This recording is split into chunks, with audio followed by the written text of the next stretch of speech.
اعوذ باللہ من الشیطان الرجیم بسم اللہ الرحمن الرحیم۔ سورہ رعد آیت نمبر 1 میں اللہ تعالیٰ فرماتے ہیں الف لام میم را۔ اس کا مطلب تو اللہ اور اس کا رسول ہی بہتر جانتے ہیں۔ یہ کتاب الہی کی آیتیں ہیں اور جو کچھ آپ کے رب کی طرف سے رسول اللہ پر نازل ہوئی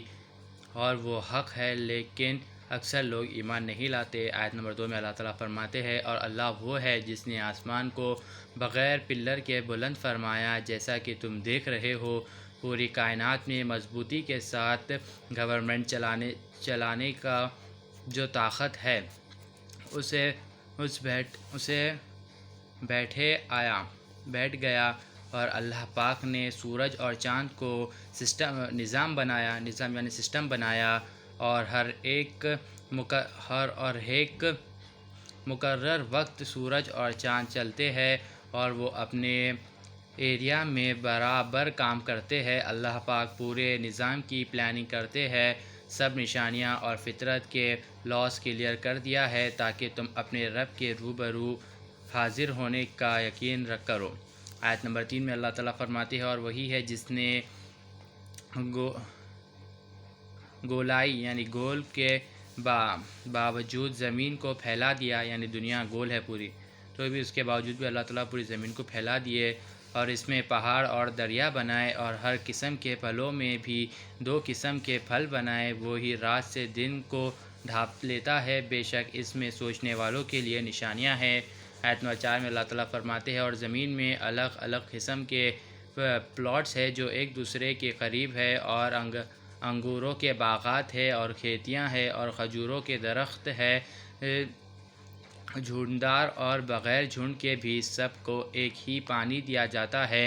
بعض پھل اچھے ہوتے ہیں اور بعض پھل اچھے نہیں ہوتے، بے شک اس میں عقل مندوں کے لیے بڑی نشانیاں ہیں۔ آیت نمبر 5 میں اللہ تعالیٰ فرماتے ہیں اور اگر آپ صلی اللہ علیہ وآلہ وسلم کفر کے انکار کرنے پر سرپرائز ہو، کفار کے انکار کرنے پر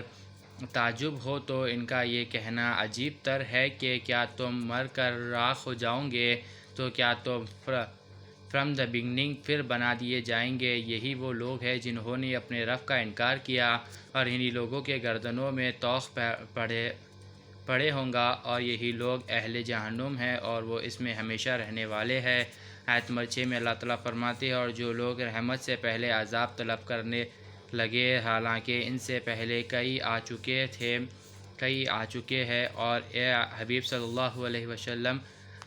بے شک آپ کا رب لوگوں کے لیے ظلم کے باوجود بخشنے والا ہے، اور یقیناً آپ کا رب سخت عذاب بھی دینے والا ہے۔ آیت نمبر 7 میں اللہ تعالیٰ فرماتے ہیں اور کافر لوگ کہتے ہیں کہ اس رسول پر ان کے رب کی طرف سے کوئی نشانیاں کیوں نہ اتری۔ اے رسول صلی اللہ علیہ وآلہ وسلم، آپ تو نافرمانوں کا انجام بد سے ڈرانے والے ہیں، اور دنیا کی ہر قوم کے لیے ہدایت پہنچانے والے ہیں۔ آیت نمبر 8 میں اللہ تعالیٰ فرماتے ہیں اللہ جانتا ہے جو کچھ مادہ اپنے پیٹ میں اٹھاتی ہے، اور جہاں پریگننسی آتی ہے، جس طرح وہ سکڑ جاتی ہے اور جس طرح وہ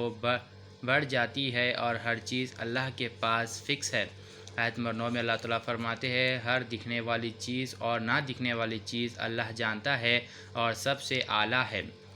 آیت نمبر 10 میں اللہ تعالیٰ فرماتے ہیں تم میں سے جو شخص آہستہ بات کرے اور جو بلند آواز سے بات کرے، اور جو رات کی تاریکی میں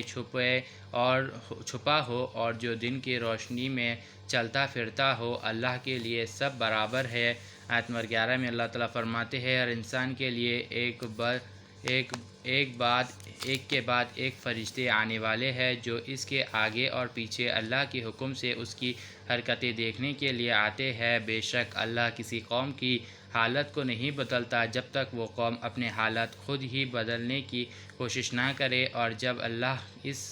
اس کے بعد اعمالیوں کی حرکت سے عذاب کا ارادہ فرما لیتا ہے تو اسے کوئی ٹال نہیں سکتا، اور نہ ہی کوئی ان کے لیے اللہ سے مقابلہ کر سکتا ہے۔ آیت نمبر 12 میں اللہ تعالیٰ فرماتے ہیں وہی ہے جو تمہیں ڈرانے اور کبھی امید دلانے کے لیے بجلی دکھاتا ہے، اور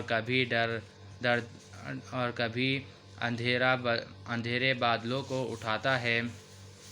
آیت نمبر 13 میں اللہ تعالیٰ فرماتے ہیں بجلیوں اور بادلوں کی گرج یا ان پر اپوائنٹڈ فرشتے اور تمام فرشتے اللہ کے خوف سے اس کی حمد و ثنا اور تسبیح کرتے ہیں، اور جو کڑکتی بجلی بھیجتا ہے، جس پر چاہتا ہے بجلی کو گرا دیتا ہے، اور وہ کفار قدرت کے نشانیوں کے باوجود اللہ کے بارے میں جھگڑا کرتے ہیں، اور سخت پلاننگ اور پکڑ والا ہے۔ آیت نمبر 14 میں اللہ تعالیٰ فرماتے ہیں، اس کے لیے توحید اللہ کو ایک جاننے کی دعوت ہے، اور جو کافر لوگ اس کے سوا بتوں کی پوجا کرتے ہیں اور بتاں انہیں کسی چیز کا جواب بھی نہیں دیتے، اور ان کی مثال تو صرف اس شخص کی ویسی ہے جو اپنی دونوں ہتھیلیاں پانی کی طرف بڑھائے بیٹھا ہو کہ پانی خود اس کے منہ پہنچ جائے، اور یوں تو پانی اس کے منہ پہ پہنچنے والا ہی نہیں، اور اسی طرح کافروں کا اپنا بتوں کی عبادت کرنا اور دعا مانگنا ہے، اور یہ کھلی گمراہی میں ہے۔ آیت نمبر 15 میں اللہ تعالیٰ فرماتے ہیں، اور جو کوئی بھی آسمان اور زمین میں ہے وہ تو اللہ ہی کے لیے سجدہ کرتا ہے، بعض خوشی سے تو بعض مجبوری، اور ان کے سائے بھی صبح اور شام سجدہ کرتے ہیں، یعنی صاحبۃ الپیڑ کرتے ہیں۔ یہ کافر اللہ کو چھوڑ کر کیوں بتوں کو سجدہ کرتے ہیں؟ آیت نمبر 16 میں اللہ تعالیٰ فرماتے ہیں، کافروں کے سامنے فرمائیے کہ آسمان اور زمین کا رب کون ہے؟ آپ خود ہی فرما دیجئے اللہ ہے۔ پھر آپ ان سے پوچھئے کہ کیا تم نے اللہ کے سوا ان بتوں کو کارساز یعنی کام کرنے والا بنا لیا ہے، اور نہ ہی وہ اپنی ذات کے لیے کچھ نفع کے مالک ہے اور نہ کسی نقصان دے سکتے ہیں؟ آپ فرما دیجئے کہ اندھا اور دیکھنے والا دونوں برابر ہے کیا اندھیروں اور روشنی برابر ہو سکتی ہے، یا انہوں نے اللہ کے لیے ایسے شریک بنائے ہیں جو اللہ نے بنائے ویسے ہے کیا؟ یہ بتاں بھی بنا لیے کیا؟ سو ان بتوں کو پیدا